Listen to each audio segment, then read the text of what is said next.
good things, so. That's true, man. Dean, I'm modern technology, you know, them things are going certain kind of way, you know. But well, I'm happy for see you, good for see you. Tell the brethren who set up the thing, the tank here, sir. Alright, sir. We see a man around there set the thing. Bad singer too. Hey, who that? Him name Chase. Alright. But he's a good singer. So good and sensible singer. You so put him on wax. No man, him dey on wax long time, man. Then send the music, come make we play. He need to come a street. Oh, alright. Yeah. Well, send the music come, so forget my manners, ladies and gentlemen, but let me say good afternoon and welcome to my brethren from, I not know how long I know Dean, because I think say, I know he is, but a long time. We used to call him youth, so I must know how long we know him. Achoo, man. Achoo, man. Good afternoon, sir. Looking good, man. Yeah, well, you know, we have the COVID look, you know, and that we call the COVID look. Yes, you know? I see my one, yeah. But we hear some of it change the name in Dean. To Lazarus, because a couple months ago the man start a rumor thing for you, they say. All kind of man. so rumors come and go, man. Yes, it comes and it goes. Like Gregory said, rumors them spreading. Yeah, man. Talking about Dean is deading. All right, we just want to say very special thanks to my brethren Glenn Brownie for making this very special upfront and close personal thing with Dean Fraser. And all the folks, I hope our people say Jamaica people have no patience. I lie them and tell them now now wait from 12 o'clock for Dean thing and see the demand there now. So everything's set. So my brethren, everything cook and curry. Cook curry and eat off. Yeah. so the rain mash up the road bad down the Dean, so. Yeah, man, we roadway in a bad state. And I think the government just trying to fix everything right now. And so with all of that, you know, the traffic is really, it's like a grid, you know, gridlock. Yeah.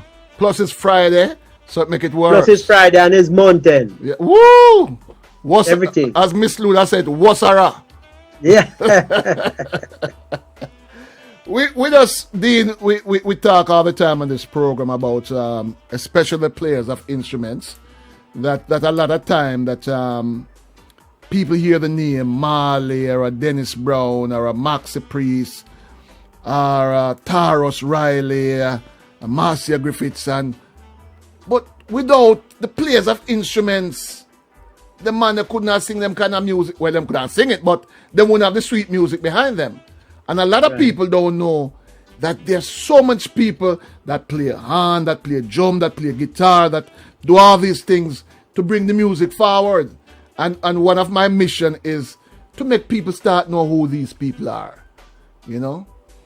We know that you are in a different category because when it comes to in demand, I don't think there's a musician around that more in demand than Dean because of what you do and how well you do what you do when you do what you do. Right. Well, really and truly, it is good that you're having that thought, because the musicians, the people who create and help to make all these stars sound on the level that they are supposed to, is usually not mentioned, or even if they are mentioned, it's just a little mention, you know. But of course, we have to really say big up to all of the musicians who really work hard and long hours to make this music, our Jamaican music, what it is, and make it a music where dip on the world stage, something we compete and dip on the world stage. But big up to all of my peers and my brethren them, and who gone and who still there. We just want to say enough respect to them. And Dean, not only are the musicians important and playing the music, but a lot of time you guys also are the one that create the music and produce the music right in the studio. Because a man come in and say, well, I need me have a tune more and doing. I want the bass sound so. And I want the hand go so. Pop. And you as a musician now have to put it together. and record it because the man don't know where I really want. Yeah, and I want to tell you, it is even a little bit further than that. The situation is that because he's not musical, his whole intention relating to you is rhythmic. It's just rhythms that him hearing in him head. And then now you have to think past that to make that rhythm musical. So it's something that is a very serious situation, and we usually do it, Yes. We usually do it, trust me. We always come up with something, and usually something very interesting. Yeah. Because I know the fact that there's a lot of producers out there who have the dollars, but them don't know not about music.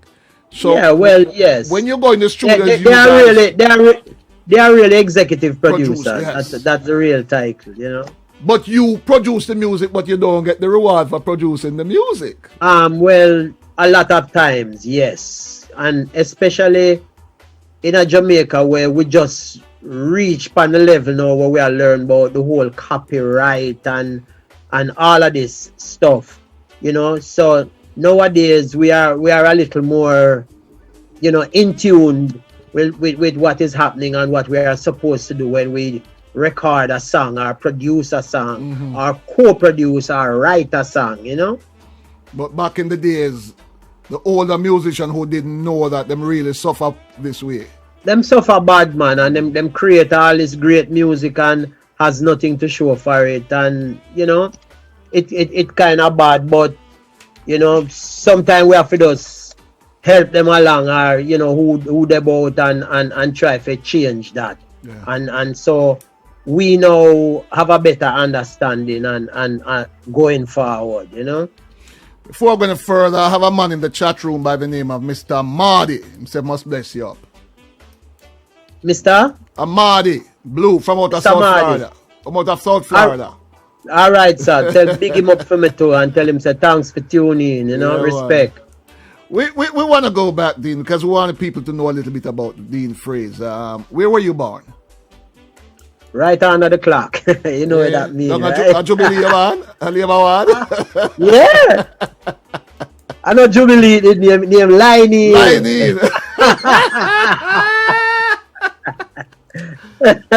For all the country folks out there like myself, well, me they come to town and learn. Down beside public hospital, you have where the people go have baby, and some people call it Labour ward, some call it lining. Lining, that are the original name. That are the name. The lining name. And then later on, them call it Jubilee. But Victoria Jubilee. All right. So we different, we born a yard, a country, you have me know. Thing there, so. Yes, man. Nurse just come in and do our thing and you know born. God. But my title now, when you're born at Jubilee, them say you're born under the clock. Right. And for folks who don't know, the clock is there used to be a big clock down by Parade and lining not just a little distance from them. A little walk up you the understand? road. Yes.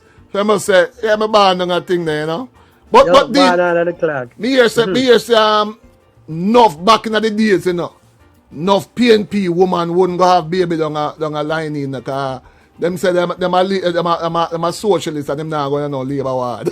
Yeah. Yeah.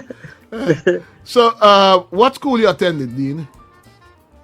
I remember, say, me did go on the first little school me go was a school named Pinders Valley. Me did go one little where you call them school they know?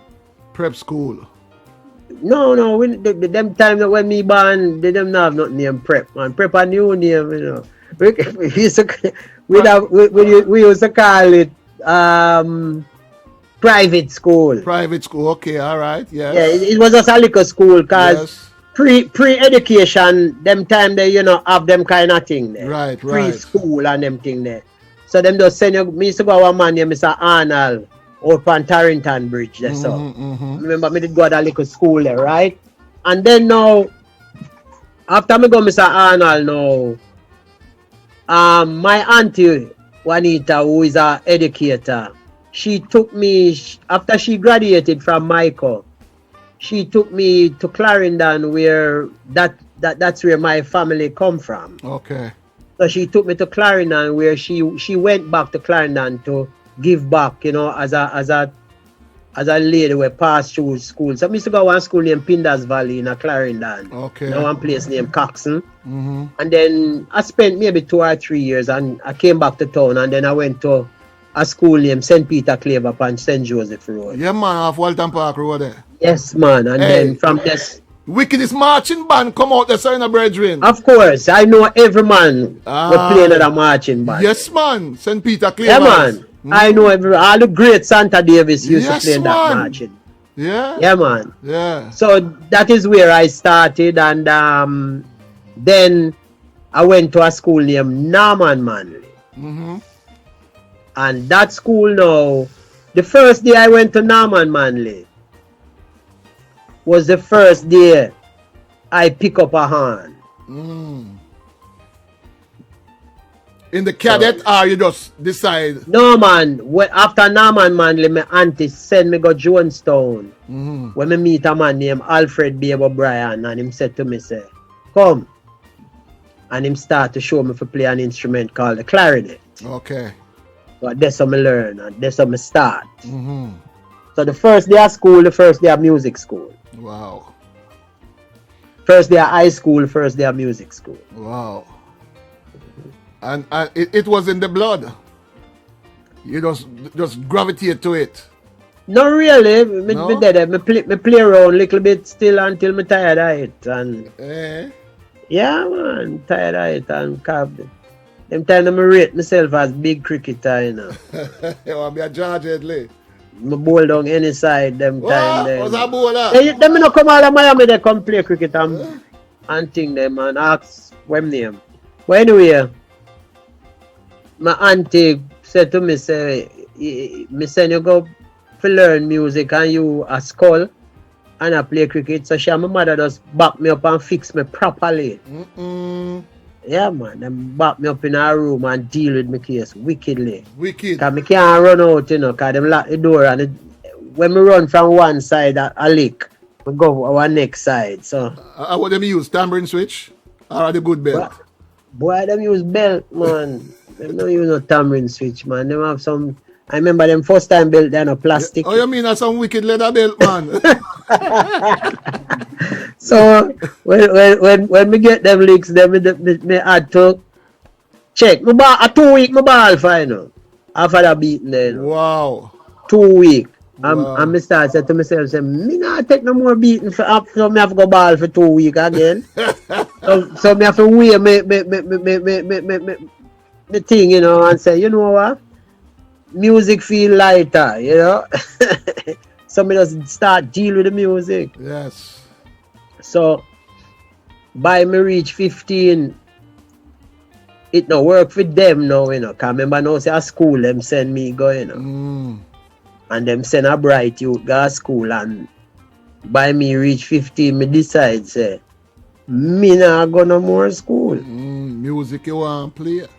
Alright, so I mean we did reach a little playing field, a level field where them say, alright, we will allow you to play music, but you have to continue to go to school. So, maybe still go to Durham College and go learn some of that stuff, accounts and them things there, but me know that the music I go erase all of that early. So it did, And it was strange because back then, you couldn't tell your parents you want to be a musician because now you're mad, man. Yeah, that is a no-no. That's a no-no. That is a no-no, yeah. But later years come though when them say Dean Fraser and say, yeah, that's my boy Dean. Yeah. Yes. And then you know that run, say a little bit after that me know you. Yes. Yeah. A long time, A little bit after that me meet you, So well, listen. Me not gonna say me glad for when people get beaten. I'm kind of glad say Mama Auntie they put a little lick on you still because I guess me glad for it because it tuned me in, You know that just coming like them when you go service your vehicle. You understand me? So that beating really tuned me in. Yeah, boy. That's a story here with Dean Fraser, and we're talking about how it started in the early beginning, and then man love him cricket. All we love with sports, but music. When music is in your blood, no matter what them do, them can't change that. You know? Yeah, and then after that, as me say, by 15-year-old, me joined Sonny Bradshaw 7. At 15. And folks got to know that Sonny Bradshaw is the cream of the crop of music in Jamaica. La creme when it come, man, of the music business. Yes, man. And when me go to Sonny Bradshaw the first day,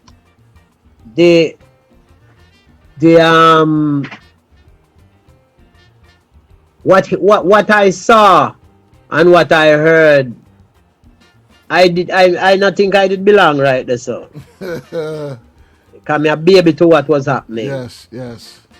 You know, but because I was a punctual youth and I never had anything to say, because it was time for me to listen. And learn. So me just listen and learn, you know, that was the basic principle. And me have that principle there up till today, where you listen and you retain and you execute. Because from you want to do music, you listen, you hear, you retain where you hear, and you can execute where you did retain, then I don't think you have anything else to do but be great. So in this time when you joined like a Sonny Bradshaw, did you have any formal kind of training to like say read music and thing, or you just play it from? No, my teacher did teach with the whole of that, you know, the whole of the little reading and thing. The only thing is that I never had the resource for sit down and practice to read and all that thing. Because reading music is just not reading music alone, you know. It's something that you have to practice. Right. It's like learning a language, and if you don't practice the language, then you lose it. So reading is something that is an ongoing thing, you understand? It's not anything that you just pick up and drop off, you know? And then now, Sonny made all his scores. He wrote everything on paper. So, you know, in Sonny Band, you were able to pick up every, you know, little here, little there and things. So that was my reading experience, really. The same man was every year up in the boy is like a long time. He come and tell him, I say in a chat room, I say, boy, him know Mr. Arnold. They live in the same yard, 47 Sliping Road. Yeah, man, him know where I talk about. Yes. You play upon him have 2 CD out there, you play upon it, and you probably don't remember the name now. Yeah. The name Amadi and it's a dread, a brown skin dread. We live in South Florida, you know. So, yeah, respect. Yeah, man. So the college, going to college then is like going to Sonny Bradshaw, because I mean, going to Sonny Bradshaw, the Sonny Bradshaw before the 7th Sonny Bradshaw big band and things. So to me, when a youth at 15 go to a man like Sonny, it's like going to a university to learn. Most definitely, because I learned everything there. You know, and when I say everything, I mean everything. It was that I got the opportunity to not only just look and play and go into the limelight, you know, and get hype. This was real school, real school, and you have a little man named Ox Brown, God bless him soul. Yes. He died a couple of months ago, you know. Yeah. That man keep me on my P's and Q's because he thought that I was much too young to be playing music, you know, in a band like that. But it really sharpened me up and made me, you know, real, you know, make me put out every effort that there is. You know, so that was real college, you know, and I just sat there and learned everything. Rest in peace, Sonny Bradshaw, and thanks for giving some of the youths, because man like all Desi who played drum, them man was young little youth, but him give them youth at the break. So He had Yeah, the man, heart to because take him. because I was the person who took Desi to Sonny. Cause you know, so me and Desi was two little boy. Right. Them time there. So by when Desi came in the band, Desi was what 16 and me a 17.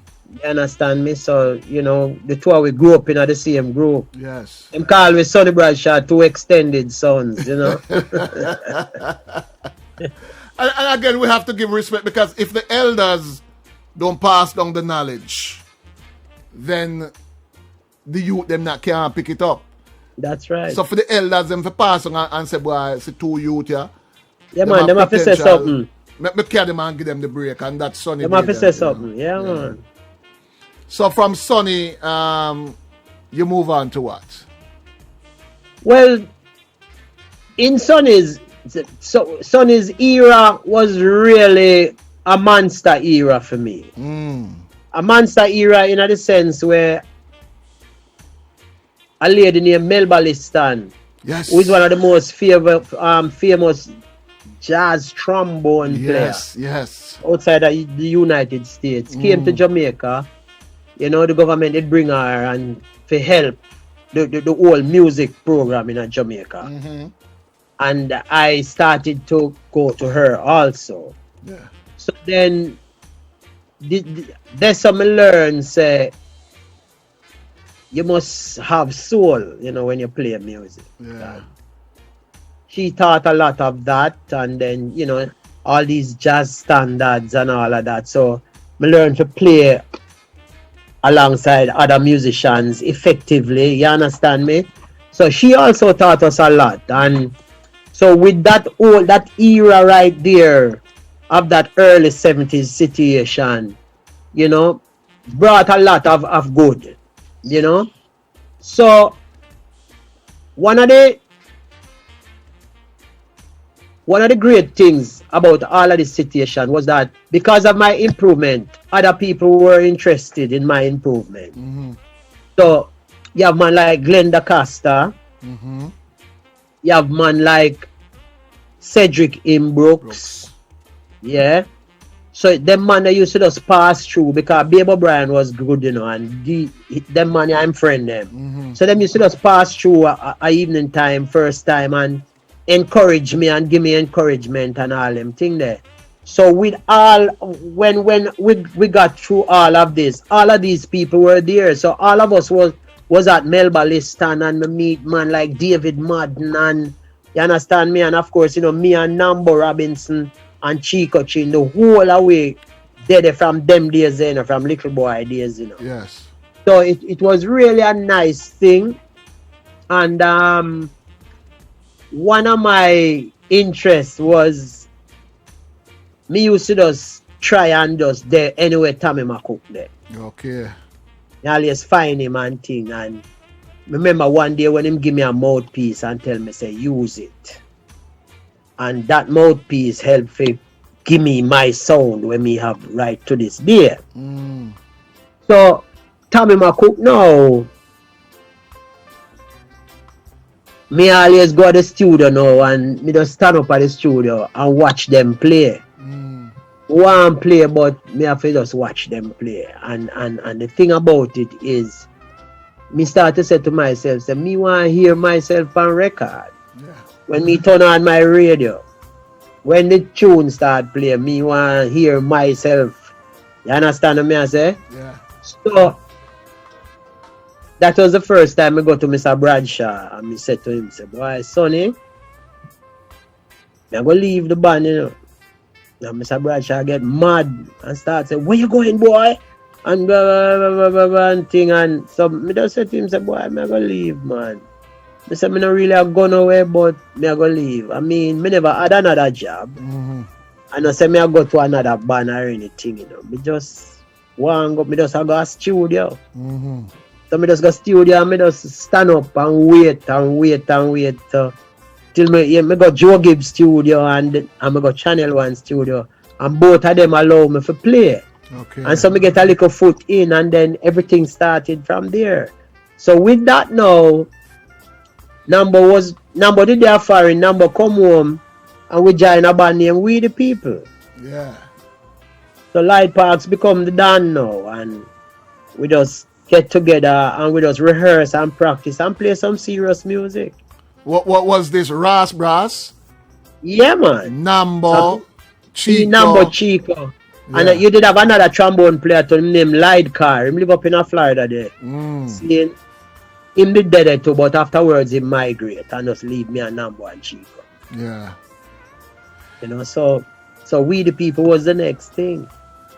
So when you join We the People now, so all them wicked Dennis Brown tune everybody I got crazy over. How did they play them sweet hand section? At them time they know we take over and start play them music. Yes. Because everything coming at Joe Gibbs then was We the People. Yeah, but them never, we used to call them, Joe Gibbs did call them professional. Yes. Yeah, but it was the same Light Parks and Bo P and Yes. Bubbler. You understand me? And Ras Brass. So it was us, same way. Was this the era before? Because I remember, I should say if I remember clear, that I think sometime the 70s you had migrated to the United States and you were here for a little while. And then you went back to Jamaica. Who? You. Didn't you come up to the state here and live for a little while? Me come up and me live everywhere. Yeah. Me live America. Me tired. After 2-3 weeks, me get tired. Me come back to Jamaica. Afterward, me go back to foreign and thing. What? Me, where me lay me at was my home, man. Yeah. I was never like in one place at any given time for a long time. So it's not a fact that you had migrated and decided to live in the States and... No, Yeah. not at all. Okay. Me always make Jamaica my base. Yes. But me always in and out. So the big break then really came with Light Parks and We the People and Yeah, Brass. when the minute me go Light Parks and we do One Love Festival, the Bob Marley One Love, a stadium and thing. And Panda show there, me play for, of course, Light Parks, and we did have Dennis Brown, Trinity, Dillinger, and then the excitement was when me come play for Inner Circle. Because me and Jacob did close too. Yeah, exactly. So me come play for Inner Circle, and the disciplined child in the National Stadium was a big thing. Yes, man. Oh my gosh. You understand me? And then right after that, now, me do a tour in England, because D Brown did bust up England now with Ain't That Loving You and Money in Your Pocket. Because them songs they did shoot to the top of the British charts. And of course, when we did I play to our sold out crowd in England, we just see Bob Marley turn up backstage. And when Bob Marley turn up backstage and hear Weep on stage, by me reach back at Jamaica, Bob Marley sent for me. Yeah, and we're going to studio, go to the Survival album with Bob Marley now. Okay. So no. Survival. Yes, Who play the hand them for Survival? Yeah, man. Yes. Yep. Yeah, Wake Up and Live and them song, and Ambush in the Night, and you understand me? So that is where serious business start. So did you ever go on tour with Bob? Never. Just I actually refused. yeah. Because him sent for me and him said tour. And I said, a D Brown, Yes. And him said, yeah, but and I said, no, man. And him said, well, when you're ready, because we are going, him just look for me and say, right now, you're a Whalers. Yes. So when you're ready, just come. I talk to Willie, because me and Willie, I used to leave the radio station every day and just go down to Willie's studio and sit down and me and Willie read for hours. And Willie said, Ron, Bob is a man who in a studio and make some music with the Whalers, And all 1-2 o'clock you get a call from Bob, hey, come meet me in Harry J, And we have to come and go dub over something and put on something on the other, so Bob used to move. Yeah. So that was one of the first moves. So that was the music part of me. Yes. I mean, just playing. But then now, when we go to England the first time still too, me did produce a one tune with Roddy Thomas name, When I Think of You. Mm-hmm. It's a whole Leaf Garrick tune. Yes, yes. And boy, the tune take off for England and thing, but nobody never know who did produce the tune, because it did come out on an archive label. Mm-hmm. So that's how I try my hand at producing, you know, at production. And but then two other man now dropping on my life now. One of them named Jeffrey Chung. Mm-hmm. No, Jen. And yes, No, so Jeffrey used to invite me to the studio to just listen and watch what him do. You understand me? So at that time, I really started to understand the studio business. Not just a musician who come play a hand. Me I understand studio business now. Me I understand how to balance, how music for sound, you know. Just all the little key things that you learn, you know, that you don't really learn, you know, out a book. These are practical things that you have to come to studio, come learn. And, you know, Jeff has shown me how to mold voices and, you know, the whole thing, the whole works. So I had a great time there. Then now you have a little man now named Willie Lindo, where you just mentioned. Yeah. So now Willie was producing an album with Maxi Priest and him and Sly and Robbie. And halfway through the album, Willie wasn't feeling very well, and Willie said to me, he said, "Look here now, Dean. It's you I want to finish this, you know." Wow. Had that much faith in you? Yes. So with that, I was able to work on all of them Maxi Priest songs that were hit the top of the British charts. Me not only help for co-produce the vocals and thing, me I'll sing some of the vocals, me and Pamal and JC Lodge myself, and that was just, you know, and so we hit the road also with Sly and Robbie, and you know, that was just another thing where the whole thing just open wide. Right? But also we have to mention all a man like Jackie Jackson. Yes. Who, when I started to show potential, although I was playing with Sonny Bradshaw, Jackie Jackson just come and say, "Look here. You see, when you're not playing for Sonny, come into the Jankunu Lounge at Sheraton and earn an extra $10 and play some songs with our band." The Caribs. Exactly. So me also was a member of the Caribs. Yep. You mentioned something a while ago that you did some singing on the Maxi Priest album, and a lot of people don't know that you sing. I remember the first time I hear a song with Dean singing. As a matter of fact, I was searching for the 45. I couldn't find. I went online. I went to school with a guy called Winston Keane. Right. And he had a song. I was back on the radio back in the 80s or 90s, and he gave me a song, I think, called New Flower. You remember that track? New Flower. Yeah, man. That was the first time I hear you singing. Yeah. And it's like, Dean Fraser sing?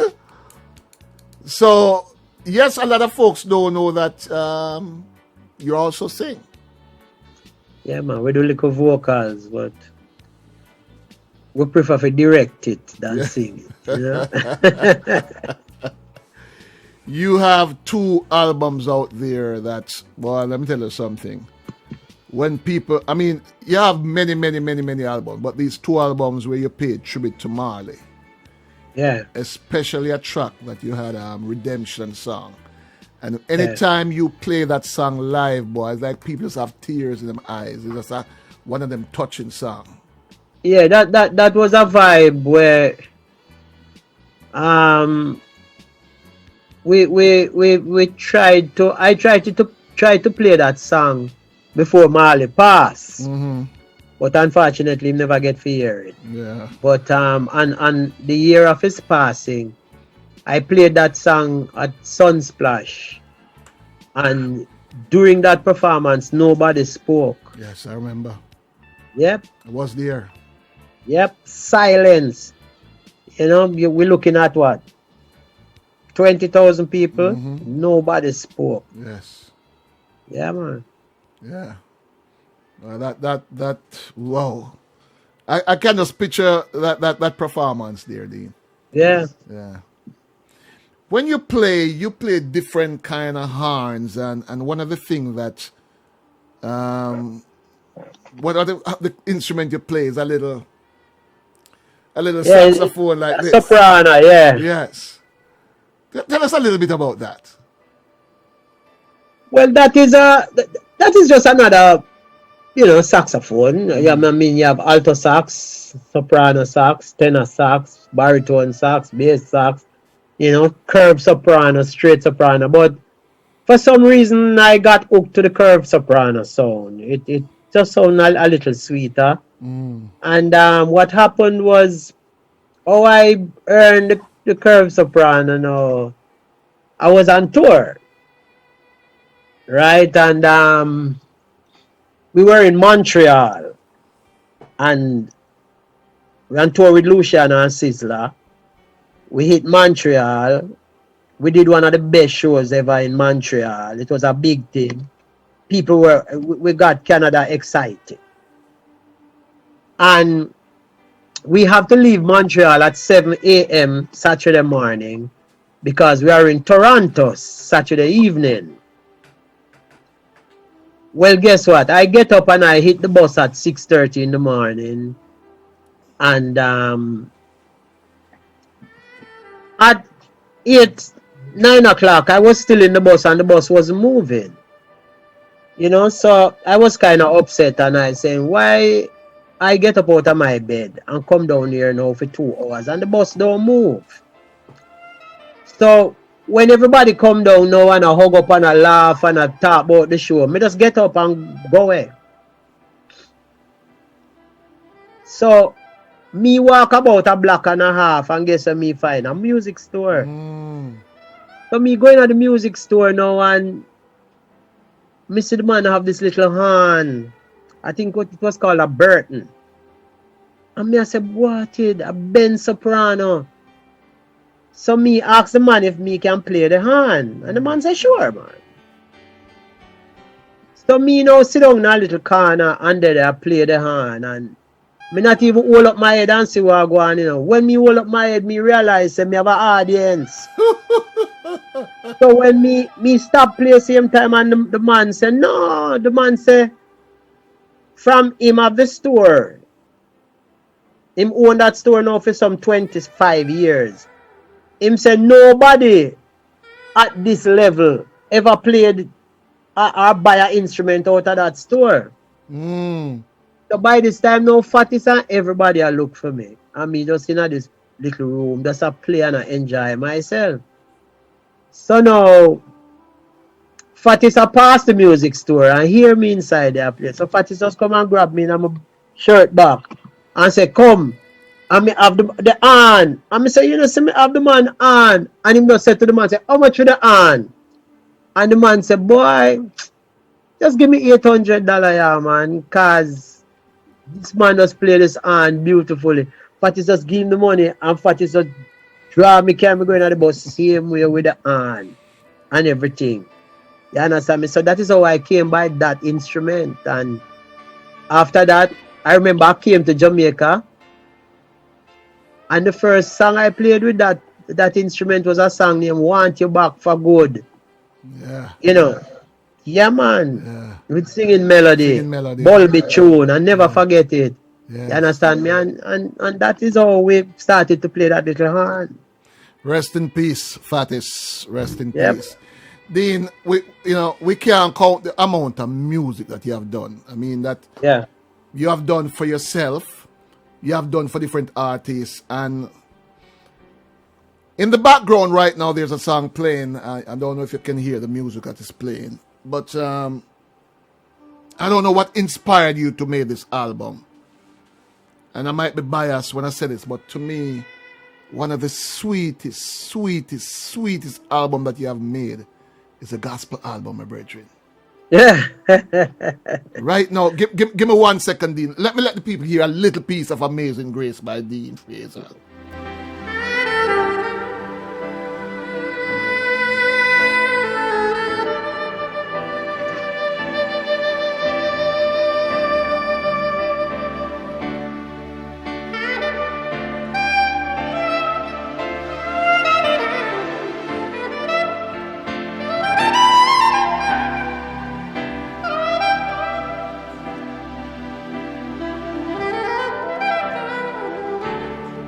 If you don't have this CD in your collection, you need to get it.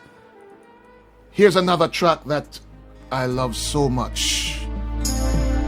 Dean Fraser, Can't Even Walk Without You Holding My Hands.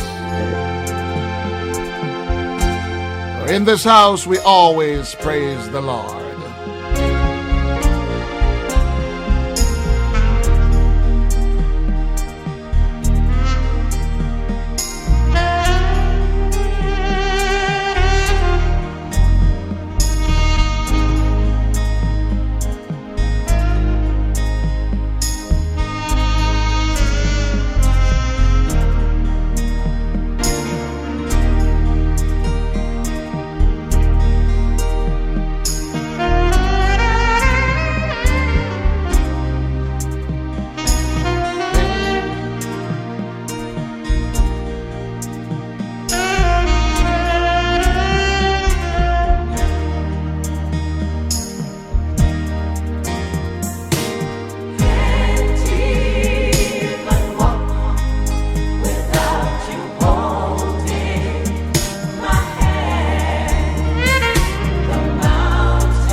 I know the Lord was with you that studio session, dear brethren, because the hand was talking.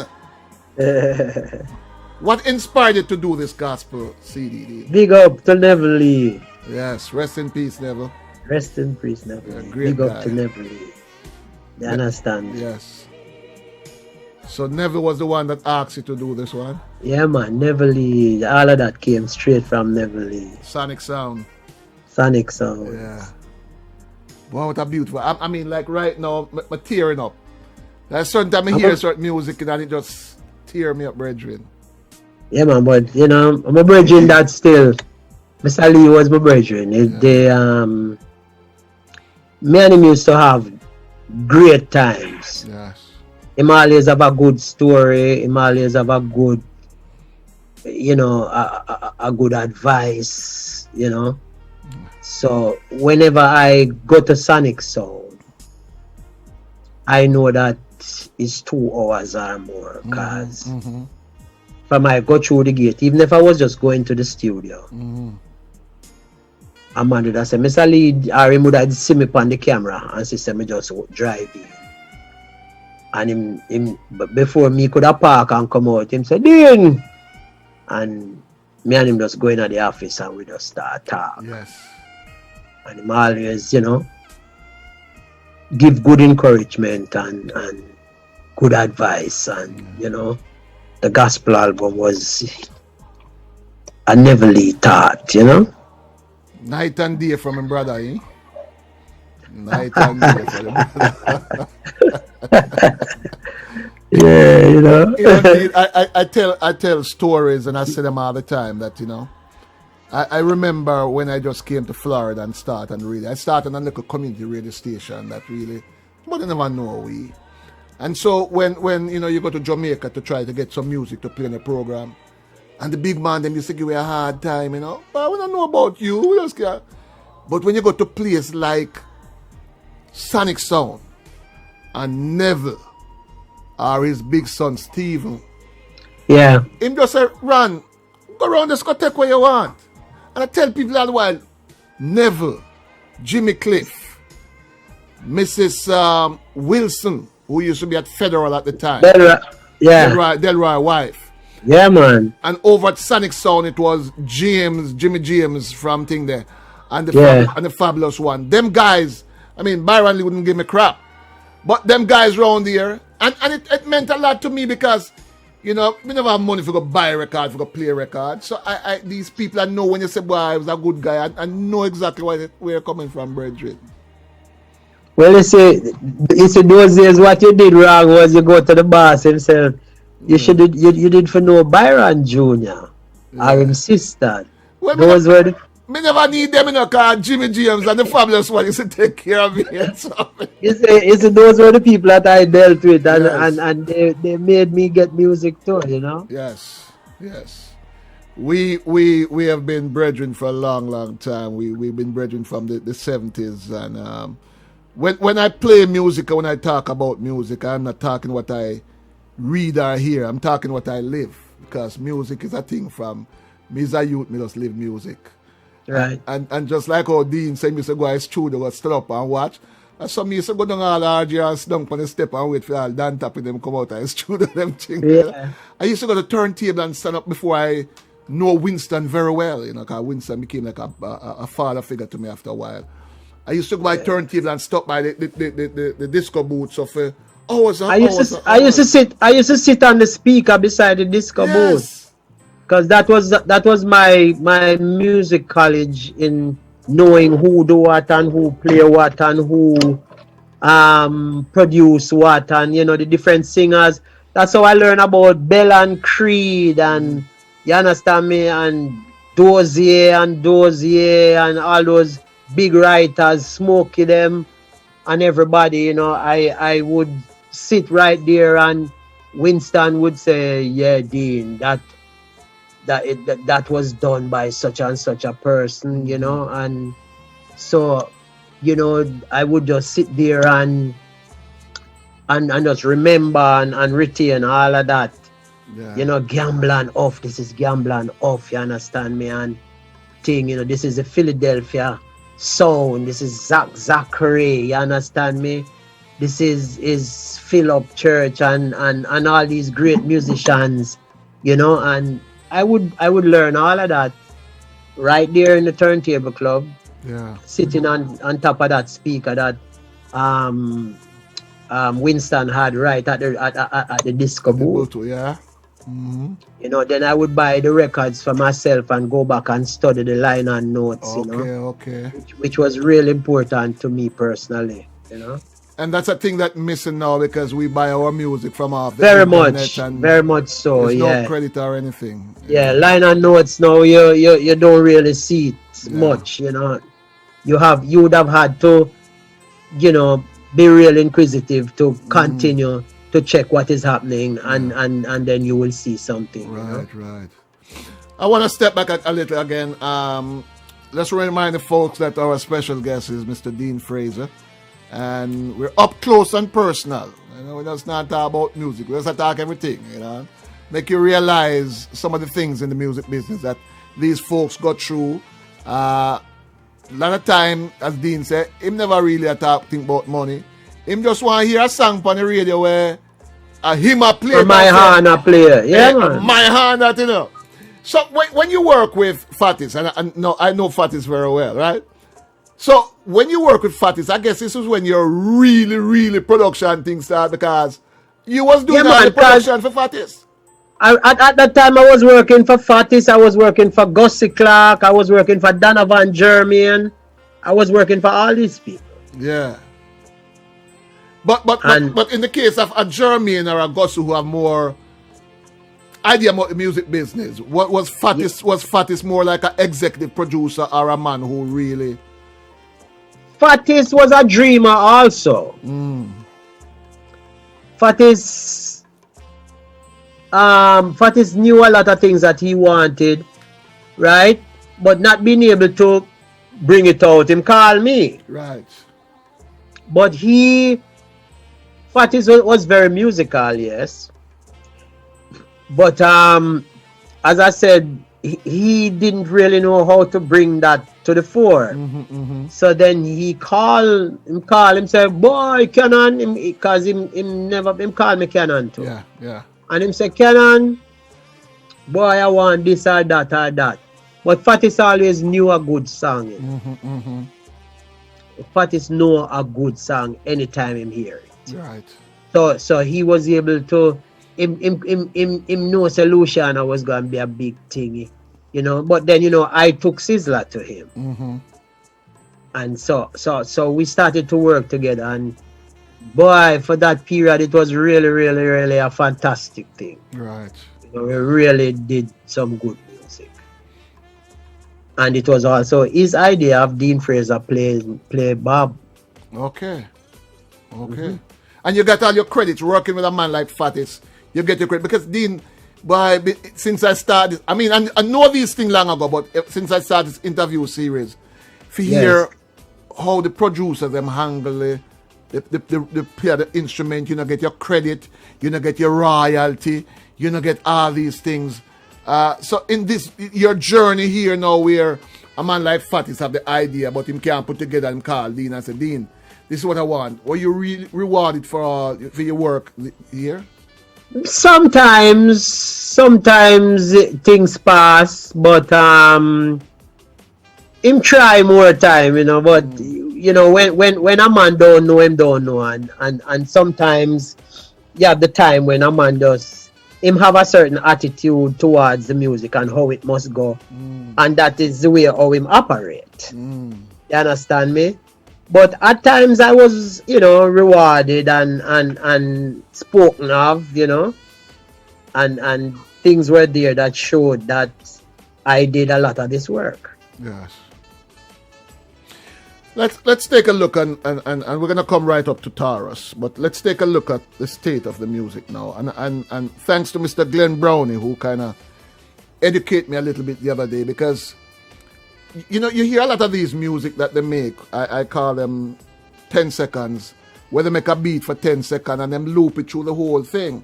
And then the music get monotonous and boring. And I said, well, this computer thing, me can't deal with it, me want. And then Glenn and even Robbie informed, said, no, what you put in the music, yes, you make a beat, yes. But then you come in and you put in your this and you put in your that and then make the music different. But I just love the days of a live band, Dean. When you can just, to me, you don't have to have the vocal. You can put on the instrumental and you can sing along because you guys play the music. And when you take a break, the hand come in or a guitar thing come in or a thing come in. You miss those days? Yeah. The thing is, we miss it, you know, but you have to look. You have to look into the crystal ball. The thing is, this is a new era. Them youth hear music different. The attitude. These are the days of samples and loops and all of that, right? And as Glenn and Robbie explained to you, sometimes the youth them just need a little bit more guidance, where them just add things to them like a beat, and there would have been a lot of improvement. So let's look at Beyonce. It's the same dancehall she do, you know, but she had lyrical content. She had music, she had instruments, but then she also used the same dub business where we used to. But there are you have so much ingredient in the music where you can't help but listen to it. And I am saying to my youngsters where I make music now, say, look, make your beat, you know, make your loop, make your this, make your that, but try to add some music to it. Okay, yes. You understand me? I say, because when Ed Sheeran, or him name, come and him just use a basic dancehall beat, but him write the biggest tune upon it, and so I am trying to tell the youngsters that you can't make songs that stop at line key, you know. You need songs that fly over it, you know, and head north or south, Yes, you know? yes. Because the whole thought of disposable music is just not gonna cut it. You understand what I say? And you can't go in a studio trying to be a creative person and it stop at a little hook. You understand what I say? So what's gonna happen to you 10 years later? You have to have something that's interesting. So what do you think? Where do you think those loops and those samples that you are doing come from? Aye. You understand me? Yes, it come from good music where people did that do. Yes. And so you find say you take out piece of what them be that do, you know, and make your song. So you must realize how much music and thought was put into those songs. Yes. So it's like go, you know, we just need to get away from the disposable thing and try to make songs with meaning and make songs we can last. Yeah. You know? Not for a month or two, but Not 10, for a 20, month or 30 two. years down the line. And what another thing that we have to recognize is it's a fantastic feeling for know say in the world you have what, maybe 10 or so pop music, and Jamaica that is a dot, you know, on the regular globe or map. You can't even see Jamaica, you know.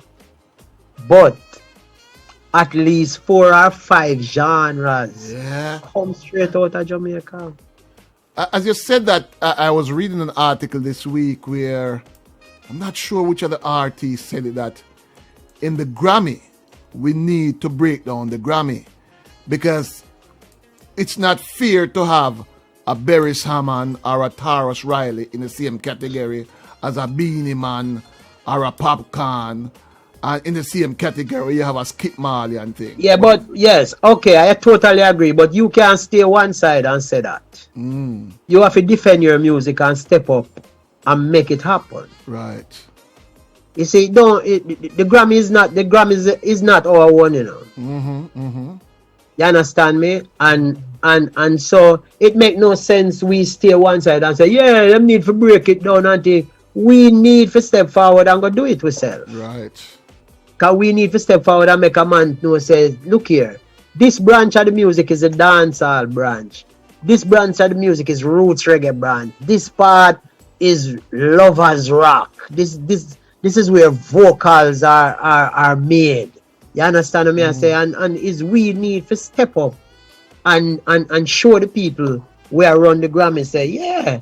See, like how we have R&B category and we have rap category, and we have easy listening, and we have jazz, and we have easy jazz, and have classic, and we have that coming out of Jamaica. So it don't make any sense we stay one side and mumble it, you know. We have to step forward and do it. We know, as you mentioned, we're in a modern time now, Dean, where we can't get rid of the drum machine, we can't get rid of the programming and thing. But when a man do a song now, but him want Dean Fraser upon it. Him lay him tracks and thing because, hey, Dean Fraser hand sweet, you know. And him no want no synthetic hand, him want the real thing. So what you do now, you go into the studio now and him hook you up to the thing and you still play your thing and him mix it in and thing. Well, that's basically what you do, you know. Or he might preempt you and send you the track before and you get a couple of listen and you know, of course, well, me no really just think hand. Me I think sound, me I think how him tune sound for match the hand to it. Me I think about the tempo. So when you make a phrase, it fall in groove with the tempo. You understand me? And you think about range, you think about alright, I think I want to just make the hand add a mid or a low mid sound, or I I want the horn to be bright. You have to think all of these things. You understand me? So you just don't jump in and shoot blah, blah, blah, blah, and play it. You know, you have a whole heap of things to think about. So these are the things that I do personally. And now we know why the music's so sweet when you make it. Dean got a brand new Christmas album out. It's called Naya Bingi Christmas. We're going to talk about that in a little while. But Dean, back in the 90s going to 2000, there was two young men growing up here in South Florida. And one of them break out very, very big here in South Florida. Kashif Lindo.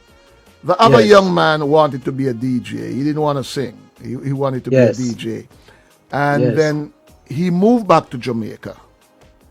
I don't know what you saw in that young man, but you decide to work with that young man, and now he's one of the biggest names in reggae music in the world. In the world. And I tell people sometimes, you might live in a little city, or you might live and you don't hear a name. And the typical example is Toots. That a lot of people didn't know before Toots died, that Toots was pulling out 50 and 60,000 people in concert. So, what did you see in Taros Riley when you start working with Taros? The other young man is Taros Riley. He grew up with Kashif, they grew up here. And I got to tell you this, anytime you see him, tell him, boy, so much respect for this young man. Because as a youth growing up here, him always say Uncle Ron. And as big as him is, anyway, I'm still say Uncle Ron. Uncle Ron. You know, him and Kashif, boy, I love them too. Yes. Well, you see, at the time, you know, Taros and Lavasca had come to Jamaica to do an album with Lavasca. Yes. And so I was producing the album, and they were living at my house. This situation started that I had an old upright piano at the house. And, you know, as a man who goes studio, I wake up in the morning. I usually get up by 5. So when I go through the door, Taro say, where you go? So I say to him, I go exercise, you know. Him say, yeah. I say, yeah. Him say, I can come. I say, sure. So me and him used to walk to Emancipation Park. We used to drive, to Emancipation Park. And we exercise. And then, you know, we get back home like 7, 8 o'clock in the morning. We get back home and things. So Taro started to make it his duty to get up at 5 and catch me, and we go do this. Mm-hmm. But the music belonged to Lavasca. Right. So I would get home anywhere 10:30. I usually reach home. So one night now I reach home and I watch a movie on TV, and I hear the piano playing and some singing. So I just get up, turn on the TV, and I started to listen. And I hear Taro singing. And so I said, but this youth don't sound like nobody we ever hear. And him sound so different, you know? And with that, I call Blemo and I said to Blemo, Blemo, I think we should have do an album with Taros. And Blemo asked me if I'm crazy. I said, no man, seriously. I think, so we went ahead and we did an album. I don't know if Blemo wasn't really impressed with the whole thing. But you have a song named Larger Than Life that we did on that album. And for some reason, Ron Mouchette picked up that song and started to play that song in Jamaica. And Taros people start saying, yeah, but look at you, name Taros, him sound good still, and thing. But it wasn't anything, So I went on a tour in Europe. And on the tour, an album came out by a man named John Legend. And from the start of the tour, which was about 4 weeks, to the end of the tour, from the beginning to the end of the tour, me just listen only that John Legend album. And it was only one song that really hooked me, and it's a song named Stay With You. Stay with me. Right? And so when I heard Stay With You, it's like from the night when I heard Taros playing on the piano, it's like I hear Taros singing Stay With You. So I came back to Jamaica. I didn't even pay my bills. I just go into the studio and just book studio time and just call the musicians. And we lay a track called Stay With You. And then I said to Taros, Taros, are you gonna just sit and just do that one album and that's it for you? Let's do another album. And him said, but how we are gonna do that? I said, we just need to do one song. I say everything, all of the steps start at one. We could just do that. So we just started there and we just went on and on and on. And then even when I took the album to VP, it wasn't something that impressed them. But I told them that, look, this is different. It's gonna sound different to everybody and people will like it. That's where it all started. People just don't want to take a chance. Yeah, but that was different. Chance is not even the only thing. Change is the thing. Yes. You know, people are afraid of change. You understand me? Whether it's good or bad, you know. And usually, it turn out good, even though it might start bad. Yes. You know. So changes are really, really important. Very, very important. So and that is what happened with Taros, right? So when this album lick out now, and well, I'm gonna tell you something. The biggest thing right now, Taros, right, everybody. What people like VP and the guy who, what's his name, that you went to first with the thing. Blemo. What were they saying? Well,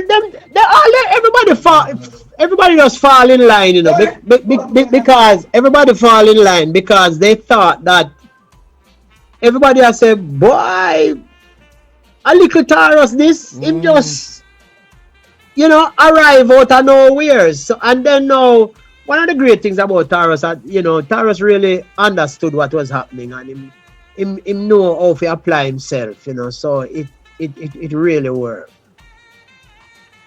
So from that first album, you have been working with Taros. You are his musical director, you are the band leader. Where are some of the places that you have been with Taros touring so far? Well, we have not been to like Iceland and I've not been to like the Kremlin. I don't know much more places that we have not been. I hear he's well loved in Africa, brethren. Why we run Africa bad. Yes.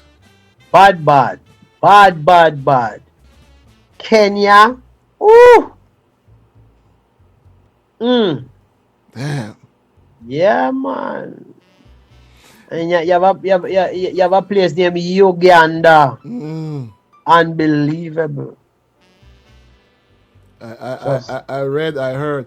Isn't it nice though to know that Africa is the motherland that we get so much from, and now we are giving back so much to the motherland because reggae music, larger Africa, brethren.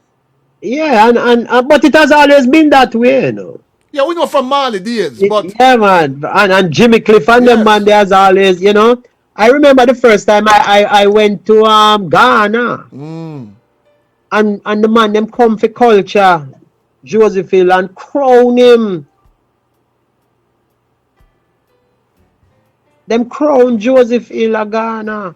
But the big difference, Dean, to me is that the people were loving the music from Jimmy Cliff and Bob Marley, but now the people must sing it. Them coming like, say, boy, you have more reggae singer Africa now than Jamaica.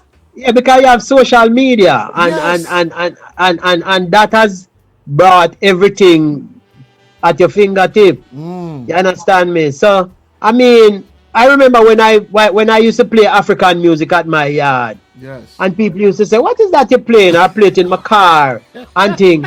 Right now, me can't follow now. African music run the place. I am laughing because I used to play a couple African music when the man called and say, hey, Mr. Burke, how can a foo thing you play? I'm saying, Exactly. all you Jamaicans talking about back to Africa, when I hear the music, I don't want to accept the music, you know?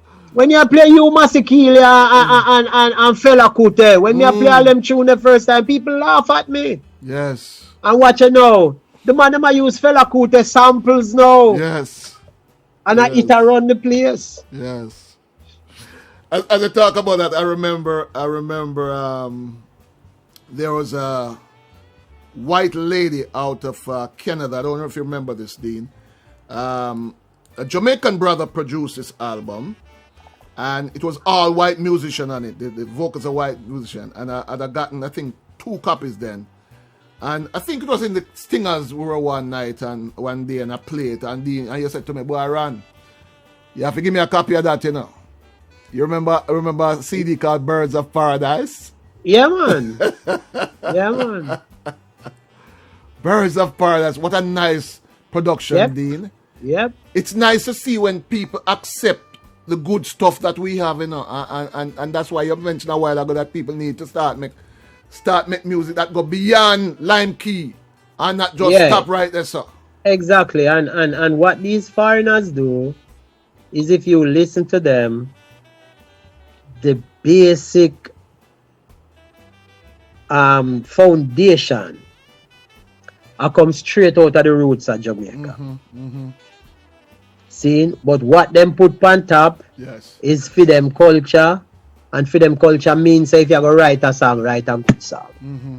And if you're going to put some hands, put some good hands. Yes. But them foundation come straight out of Kingston, Jamaica, or Montego Bay, Jamaica, or Portland, Jamaica. It comes straight out of Jamaica.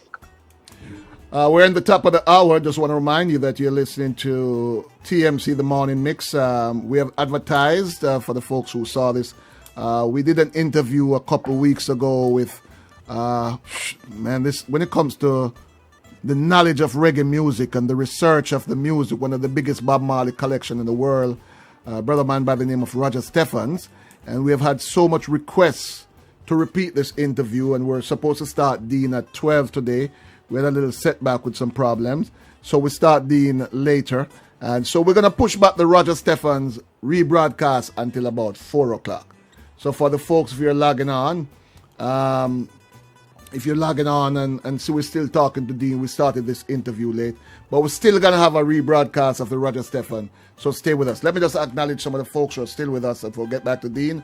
Romeo, Mr. Michael Hall, Precious, Jeff Casey, Fern, Vintage Lover, Tommy, Road Warrior, Nids, Marjorie and Glenn, Ken G, Jax, John, Image Maker, Haya, Feathers, Derry Bro, Conrad, Fuzzy, Big Sid, Bev, Ansel, Amazing Grace, Pablo, Rubbers, Nally, Cake, and all the folks in the undercover room. Someone in the chat room want to know, Dean, if you have had any affiliate working with VC. With who? VC. Who I know that? A gentleman by the name of Vintage Lover. So I want to know what your affiliation to VC. There is some, no sir, him know something for ask a question like that. By his deed, a man shall be. That man that asks you that question knows something, because I'm not supposed to ask you a question like that. Yeah. So Vintage Lover, you know something, man. Yeah, man. Yeah. Because you see, VC, by his deeds, we were at a place called Grizzlies where rehearsals are done. Right? And the producer for that song, him named Martin Lewis. He was also a part of my band 809. Yeah. And Martin Lewis called me one evening to the rehearsal room when we'd set up him Atari Cause them time the Atari, the man them are using. Yeah. No Pro Tools, no nothing. Atari, them are using. Yeah. And him play this song for me. So me said to him, say, is who I sing. So him say, VC. So him say, you think the song good? Me say the song bad, man. So him say, what we do with it now? So me send, I mean, it is in my area, so me send for the backup singer them. Them come, we put on the backup vocals. And me say, oh, it sound now. And him say, wicked and thing. And me say to him, say, all right. Now go put on the little baby sax, the same one you just spoke about. Put on the intro and thing and put on the song. So VC now said to me, say, so who are going to sing the song? So I said to him, so what you mean who are going to sing the song? The song not sing already, VC, man. So VC, I said, no, man. Me just write the song. And I said, no, VC. Are you sing the song? And that song is history. Yes. The man, them carry the song of Renaissance the weekend. And the song starts spread like wildfire. Yes. Yeah, man. Yeah. By his deed. Yeah, by his deed. Yeah, man. So that's why I say, the man they must know something why Mark's a question there. We need to know what vintage you know. Yeah. I will never ever ask you the artists that you have worked with in Jamaica. I probably have to ask you, like you said about Africa, which artists you never work in Jamaica? Because well, me put it to one simple thing, you know. Me used to say from Bob Marley to Beenie Man. yes. You understand me? I mean, we have a little extension on it now, but usually that usually cover everything. Because you to me, man, I don't know no musician, reggae music man out there make a music and them want some hand and them say, first man say, we call Dean, you know? Yeah. We call Dean. And thanks again to your auntie, your mother who they put a lick on you, make your ball for 2 weeks. We have to thank them for them lick there. Hey, you have good lick, you know, and that was good lick, you know. A good lick, man. Good lick, Dean. So, are there any artists you work with now? I know that most of your time is with Taurus and busy touring and things, but you get time to work with other artists. Now, you just mentioned a young gentleman there that you're working with. Who are some of the other artists you're working with now? Well, right now, we are not working with much new artists, so to speak, but right now I'm doing some work with Todd Dawkins, and so as I say, this artist that gave me his computer to do this interview, Chase. Yes. Very good singer, you know, very talented, and of course, you know, I am working also with all these young horn players, you know, who, you know, it's soon for them time for deal with this thing, and I show them the direction, you know. So when you say O'Keel, McIntyre, and when you say Ocean Love, saying when you say a little man, a little soloist named Conrad, you understand me? What's last name again? Anyway, Conrad Pinnock. I mean, them youth here these are the new breed, and these are very talented musicians, you know.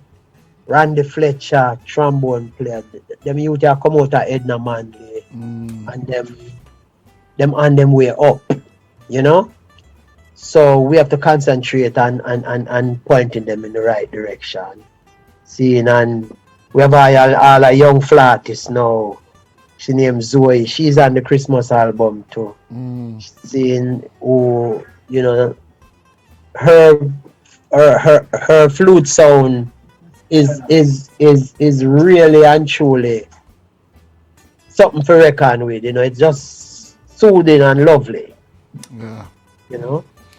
Well, it is nice to know that you are grooming the youngsters because, again, if we don't groom them, then Dean pass on, Tommy them pass on, and Yeah, the yeah, youth them don't have yeah. nobody to give them And you guidance. can pass and the music stop there, so it have to continue. And we hope that they don't get discouraged because your time in playing music, Dean, you have all the bands and you have place like Hotel used to play, but these youngsters don't have all those venues. Yeah, but them not go get discouraged. Them youth are wise, man. Okay. Them have the understanding and again, that is something very important. The understanding is super important. Okay. And them have that. Them know. Them youth are teach too, you know. Yes. Nice.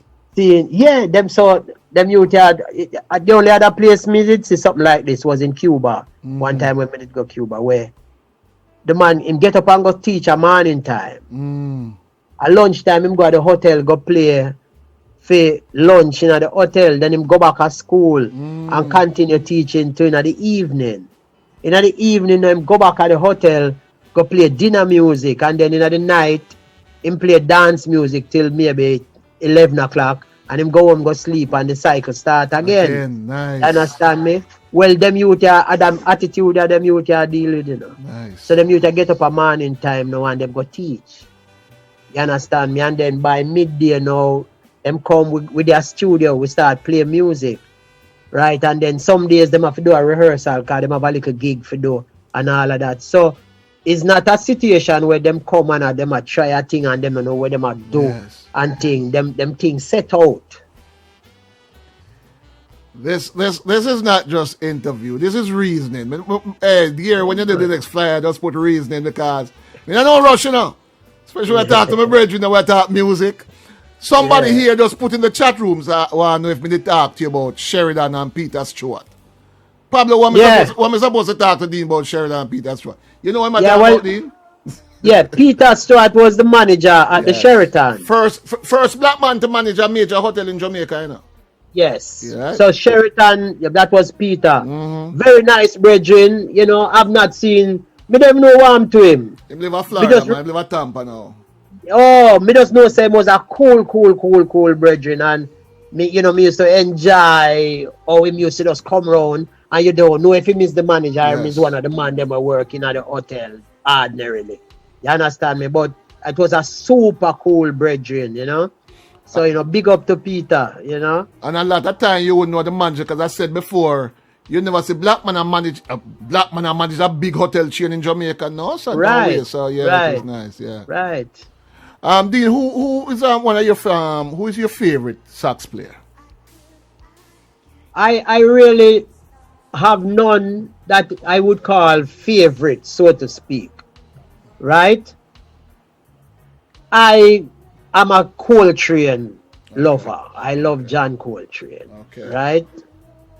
But then I remember growing up and you know, Jamaican people like melodies. So people used to tell me about Ace Cannon and thing, and then I discovered a man named Wilton Fedler. Oh yes. And that man is from the Jazz Crusaders. Yes. Yeah, and I just get hooked on him. I love how him saxophone sound, and you know, and what was really wicked. Yes. You know? And then after that I started to listen to a lot of Grover Washington, and then I stumbled upon a white sax player named David Sandberg. Oh yeah, oh Lord. And you understand what I say? So these are the people that I, you know, hang out with on record, you know. You mentioned going to studio and just love watching Tommy McCook. But when you started back down, I think it was Trench, which school that was way back in the days, and you get like a clarinet and thing, and Down Jonestown. Yeah. I go St. Peter's, Cleveland thing. Yeah. Who inspired those days that, boy, this is what I wanted to do? Because a man say, boy, might look when a man who play a bass and say, yeah, man, we want to be like that. And who inspired in those days that it's hard you really want to play? I didn't have that, You didn't have that? No. Okay. But guess what? It did really in my subconscious, So me couldn't have said to you, say, roll and inspire me. Right. But guess what? It's Tommy did in my subconscious, Okay. Because my mom had a friend that lived in front of me. A brother named Chippy. Me don't know what I'm to him. Me don't know if him dead or him alive. But Chippy used to take me to every stage show there is. And when me see Supersonics come on and Tommy Maku come on and him double-breasted suit and start play. I me just see that this tall figure just a play some sax and thing. Me used to just say, boy, me like that. But then I wasn't showing any music. Nothing, I wasn't showing anything in music. So, it's not a situation where me I said to myself, say, yeah, I want to play. And it's long after now that I meet up with Tommy now. And I say, well, yes, see it now. Yeah, see it now. Yeah. Yeah, say Glenn Muta supposed to give her money for that thing. Because Muta have a tune where him do for Glenn, when him starts a see it now. So yeah. Hey, our wicked tune. You listen to that tune, man? No, I'm not listening. You don't listen to Mood what Muta do? Oh, Mood is Mood. Listen, man. Yeah, that mean I didn't play it upon it, man. Of course you play upon it. I'm a national anthem, I play it every day. When me get it first or 4 times a day, I play it, Yeah. I got a brother in the chat room, his name is Mr. Michael Hall. I don't know if you know him. He's big into cricket in Jamaica. I think he was head of the Cricket Association. Yeah, man, I know him. Him said enough respect to Dean for both his talent and his contribution to our culture. A true Jamaican icon. Respect. Yeah, yes. Man. Big up Michael. Respect, sir. Yeah, Michael and myself always dip on a flight going somewhere in the Caribbean. Yeah, I'm a big traveler. I'm a world break. Yeah. Because you have contributed so much, Dean, to our musical history. But you're so humble with that, Bridger, man. I mean, a man don't even know what your contribution to this music. And that's why we that have a little platform to let the people know have to use those platforms. True, but more time surprise attack is the best, Before I let you go though, we gotta talk about the new album. Yeah. Well, I shouldn't say the new album because maybe there's another album out there away from the Christmas album. You have anything else out there away from that now? We have things out there, man. Trust me. It's not released yet, but we have things right. When you make the when you set up everything now and you make the mold. Yes. Yes, we have that set up right now. But the Christmas album now is the one that's out. Dean, I use computer to play. Yeah. So when I want a song, I just go into my computer and I put in Dean Fraser. Yeah. And I put in certain artists, I have 10 songs come up for him, I have 15 songs come up for him. But I put in Dean Fraser and I have about 1 million songs come up.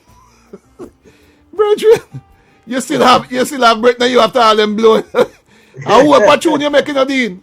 Yeah, man. What you tune, man? You probably don't remember some of the tune when you make to him. No, sir. But it's a whole heap of songs. A whole tune, man. The catalog wide. And you know the beautiful thing is, Dean, you make catalog music. And for people who don't know what catalog music is music that 50 years from now, you can play them and them still sound good. You have disposable music, that a man make a music and have 2-3 months you don't want to hear it. Catalog music is here forever and ever and ever. And thank you, sir. That's what you make, catalog music, and we appreciate love it. Give thanks, sir. You have done couple Christmas songs before. You have done? You play with a Christmas tune. But this one have a different vibes, Naya Bingy Christmas. And when I listened to it first, I didn't realize. And then after talking to you, I said, boy, how you have to think about this song, how you have to think about that. You have to, and I can hear it with this new album, Naya Bingi. Tell us a little bit about this Naya Bingi Christmas album. As you know, Jamaica love Christmas, you know. Jamaicans love Christmas. This is where we overeat, overdrink, over everything. We just get together and we party till, you know. And so during this COVID situation, we know this is not gonna be one of those Christmas, you know. So me decide say watch, I want to make a Christmas album so that people can just sit in and listen to and everything. But then me just never just want to make Christmas songs how everybody make it. Mm-hmm. So me kind of think and me say me go Jamaicanize it. Right? And to me, one of the best way for Jamaicanize it is to use Naya Bingi style and Jamaicanize it. Yes. You understand me? So that is how we come up with the concept. And we as in who? We as in me and the musicians that sat here beside me and made this album. Yes. So we have Mikey Fletcher, we have Andrew Marsh, we have Dario Morgan, Lamont Savory, and then we have Congo Billy Watson. We have the late great Denver Smith, who also was one of the inspiration in the whole, you know, development prior to the album scene. And you have Hector Lewis, as you know, that our Barbara Jones' son. You understand what I said to you? And then of course, you know, we always, this is another thing we can we mustn't forget. We always big up the musicians and everything, but right now me have to big up my engineer, Michael Howell. Yes. You understand me? Because him sit down here for hours and you know him could have gone in yard when me want to work and me have to wait for him. He never allow that at no time. You know, if you say 10 o'clock when you broke the corner, you see Fim car first park and him up here, so I wait for you. So we have to big up a man called Michael Howell. We call him Box Lunch, you know. So with all these people and put everybody together, and then now halfway through the situation now, they say, boy, let me draw for O'Keel and Dwight Richards and, you know, and try to, you know, make something different. And then I play a song named A Child Is Born, and me just say, you know something? I'm going to draw for Zoe on flute and, you know, add little color, little texture to the whole thing. So, you know, these are just the different ingredients where you put in the pot, you know, little pepper, little, you know, little onion, little thyme, little scallion, you understand me? So, and I have been with that. When you were doing this, when you were doing this, did you put yourself in Warwick Hill with the sound of Naya Bingi? That's a good question, you know. And you know why that's a good question now. The first time I ever played music outside of the little band we did have at Jonestown, you know, say, is Baby Brian, we teach a care, we go to Warwick Hill, go play with Counters and the Mystic Revelation, where they made have a Ground Nation. And I think I played the most foolishness that day because I was so taken by the drumming around me. Yes. And we were playing Team from Love Story, you know, which was very, you know, European, you know. And boy, when you hear the bingi and the kete and the funde and the bass drum come in and start to play, my head swell big, man. Me just forget say me must play. You understand me? And at times that I was doing Naya Bingi Christmas, I got that feeling like, wow. Yes. flashback. You understand what me I say? So me I say, nice question. You hear the vibes, man.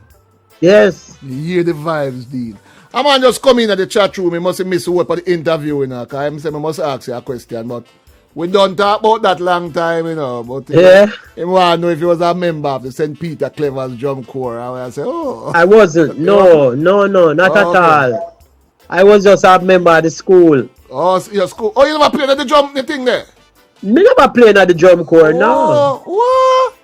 No, sir. Wickedest We just drum there at the corps. school.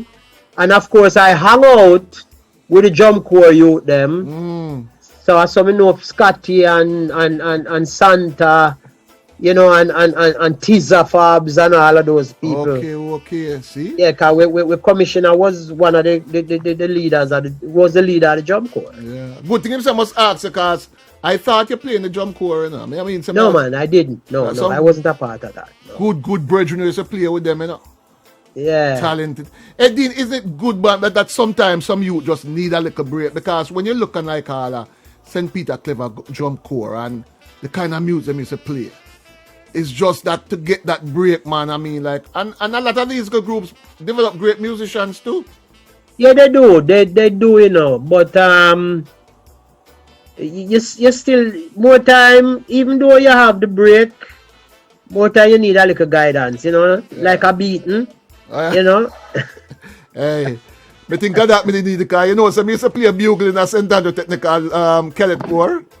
Oh, yeah? Yeah, man. Maybe me start out, first of all, me start out with the bass drum. And I said, no, man, that thing is too big, man. You know what I mean? And then me start out with the bugle, but the lip couldn't handle it, you know. And then him give me the side drums. And then let me tell you something, brethren. Woo!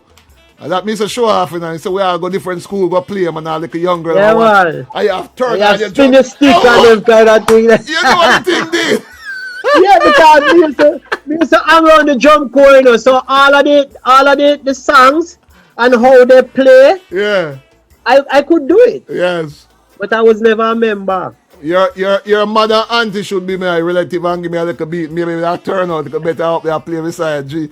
Maybe I'll be a part of Ras Brass. 809 band, you never know. True. My brother, it's indeed a pleasure. It was worth the wait. Yeah. I went through today, you know, talking to you and seeing another part of Dean, because a lot of people just see on stage working hard and don't realize where you started, your great contribution, not just contribution, great contribution. And we know you got your OD already, right? Yeah. Yeah. And we're not talking about no overdraft at Scotiabank. Let me get him thinking. Our old dog. Well, between me and you, my old dog from the same thing. We used to run together, but that's a different story.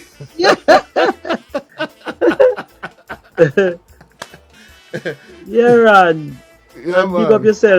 Big up yourself, to man. And you know, you can tell them, say, the days back in the Junkanoo Lounge and you know, ran a spin record and all of that was good school. Yes, man.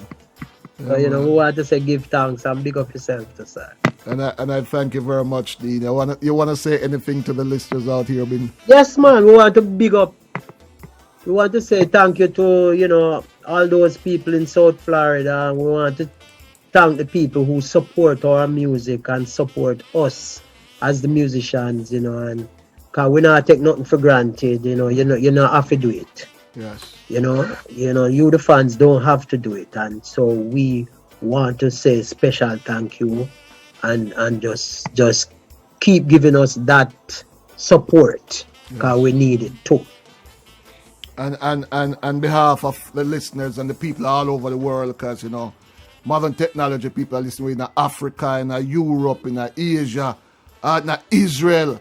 But sometimes I look on the map and see which part people are. I say them people know reggae music in place, yeah? They Croatia, all them place there, you know? They do. Yeah, look here, Ron. Look here. Me and Taros come off a plane in Abu Dhabi. Yes. Listen. We are fly to Kenya. We come off our plane in Abu Dhabi. We switch flight, you know. And we just hear the airport erupting and people just run, come, Taros, Taros, Taros. You hear what me I said to you? Big up people, big up to the world, you know. Give thanks, big up to the music. And me I tell you them say, them for make more songs and less rhythm, you know. It just goes to show what you said before, you know. If you make good music, people love it. The sad thing is that people not hearing it. The radio station in Jamaica reach a stage now that if you're not making dancehall music, they're not playing it. And thanks to you guys for really sticking through it, because I know if you're out there producing music and it's not selling, you're going to want to say, boy, you know, I can't do this no more, but you guys stick to it and give us music. It's just up to us to continue playing the good music, man. You know. Big up. Give thanks. Mr. Dean Fraser, Canon, Youth, Virgin from the 70s. Thank you for talking to us, sir. Have a blessed day, Dean. You too, man. Enough respect. All right. Take care. Yes. We're going to run the Christmas album for a little while here. It's called Naya Bingy Christmas. It's the brand new one from Dean Fraser. Anywhere you buy music on the digital platform, pick up this one. Dean Fraser, Naya Bingy. Naya Bingy Christmas. You're going to love it. It's nice, you see, man. Trust me.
Buy your music from Spotify, you can buy your music from iTunes.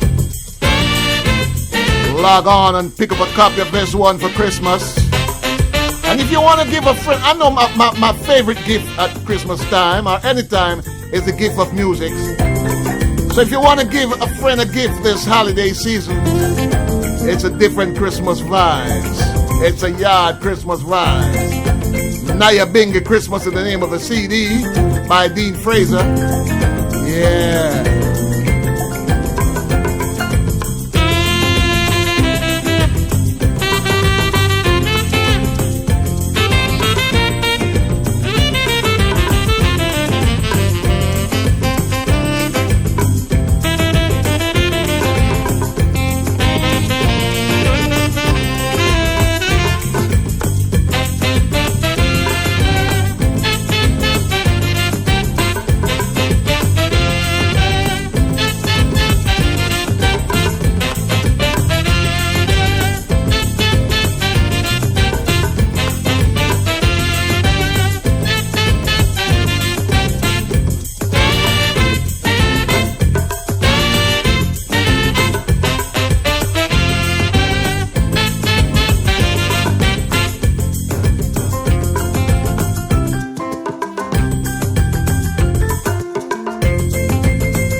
4 o'clock rebroadcast of the Roger Stephan interview.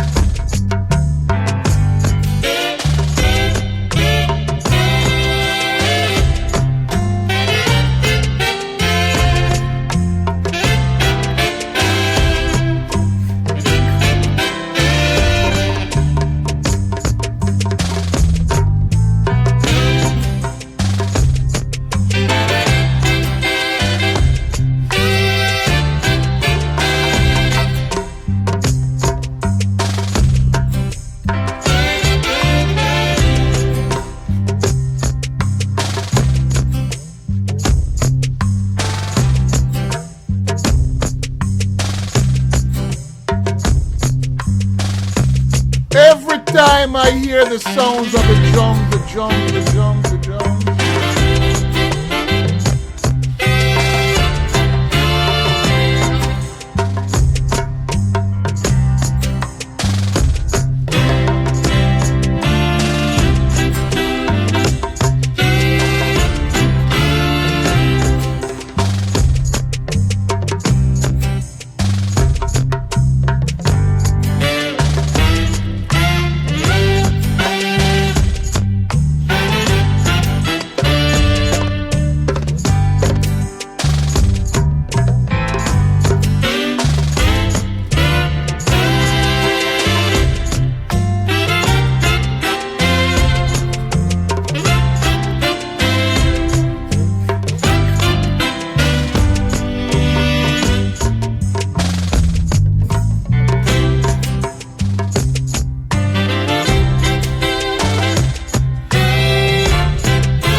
Next week, Friday, we'll talk to Mallory Williams.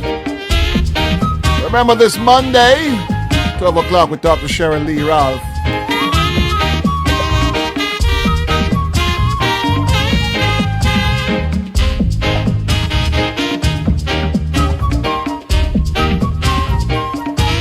Coming up in 20 minutes, rebroadcast of the show we did with Roger Stephens by special request.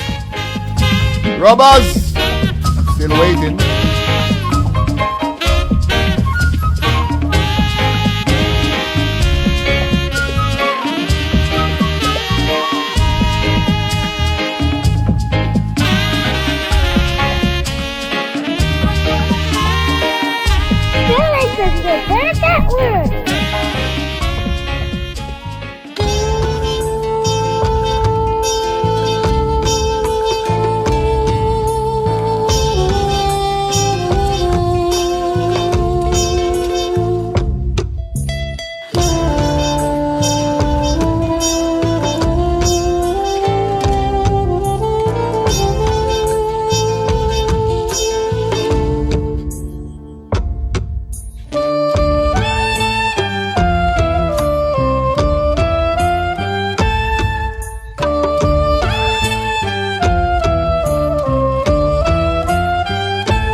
Name of the CD is Naya Bingy Christmas. Brand new from Dean Fraser. Run, go buy it now.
tune to the man called Ron Burke. This is to be telling you to stay tuned every time for the greatest reggae music.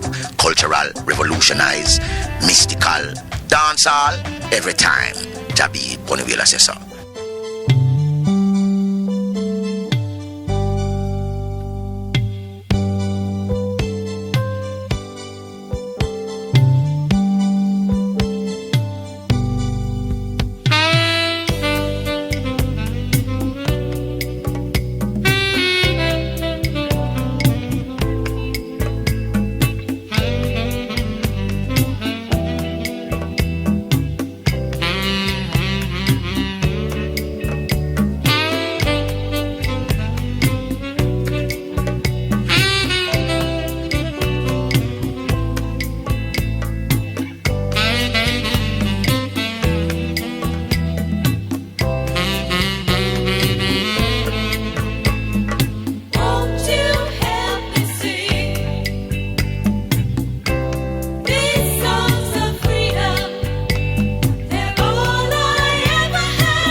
Revolution.